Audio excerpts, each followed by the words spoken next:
Konsep pemrograman terstruktur.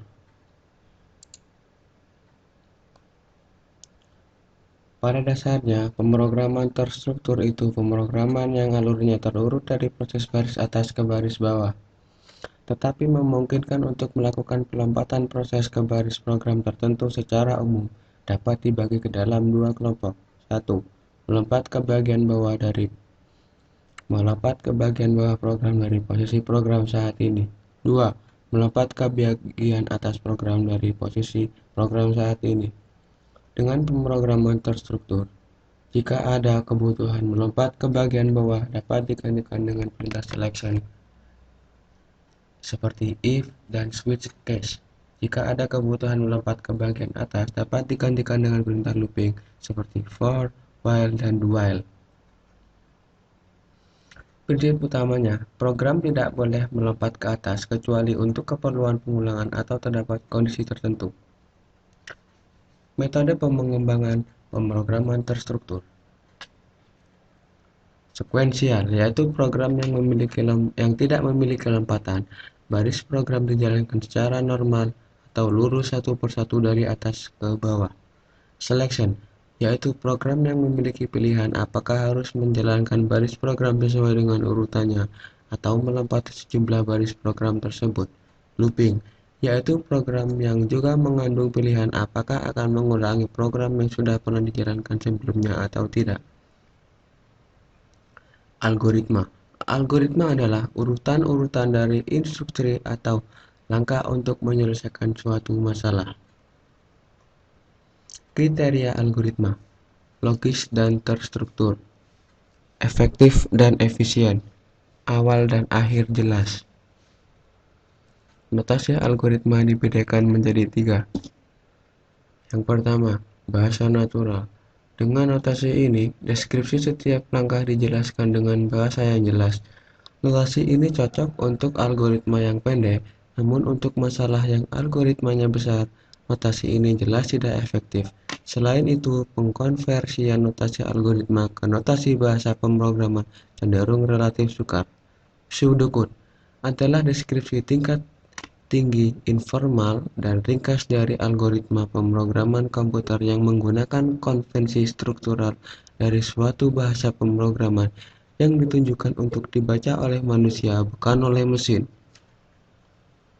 Diagram alir atau flowchart adalah sebuah diagram dengan simbol-simbol grafis, bangun datar beserta anak panah sebagai penunjuk arah proses yang menyatakan tipe operasi program yang berbeda. Berikut adalah simbol-simbol flowchart. Simbol oval digunakan untuk awal dan akhir dari program. Anak panah sebagai penghubung. Persegi. Simbol jajar genjang digunakan untuk input atau output. Bujur sangkar digunakan untuk proses. Diamond digunakan untuk decision atau perintah. Apakah program harus lanjut 1 atau 2 kali? Contoh bahasa natural. Diberikan 3 buah bilangan bulat, carilah bilangan bulat maksimum di antara ketiga bilangan tersebut.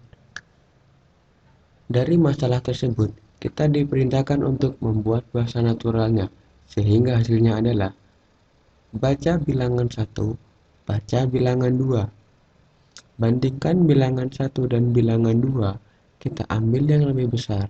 Jika kedua bilangan tersebut sama besar, dapat kita ambil bilangan 1 dan sebut bilangan tersebut dengan max. Langkah keempat, baca bilangan 3. Bandingkan max dengan bilangan 3 dan pilih yang lebih besar. Jika keduanya sama besar, pilih max dan sebut bilangan tersebut max. Keluarkan sebagai output max. Sedangkan untuk pseudocode-nya adalah read bil 1 bil 2. If bil 1 lebih besar dari sama dengan bil 2, then bil 1 sama dengan max. else bil 2 sama dengan max. Read bil 3. If bil 3 lebih besar dari sama dengan max, then bil 3 sama dengan max. Write max. Sementara untuk flowchartnya akan menjadi seperti ini. Pertama, kita mulai. Setelah itu, gunakan simbol flowchart jajar genjang untuk membaca bilangan 1 dan bilangan 2.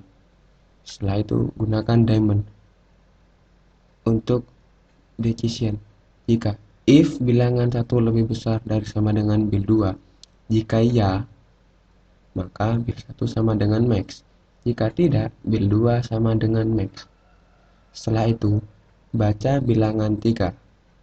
Jika bilangan 3 lebih besar dari max, lebih besar dari sama dengan max, maka bilangan 3 sama dengan max. Setelah itu cetak max. Selesai. Sekian dan terima kasih.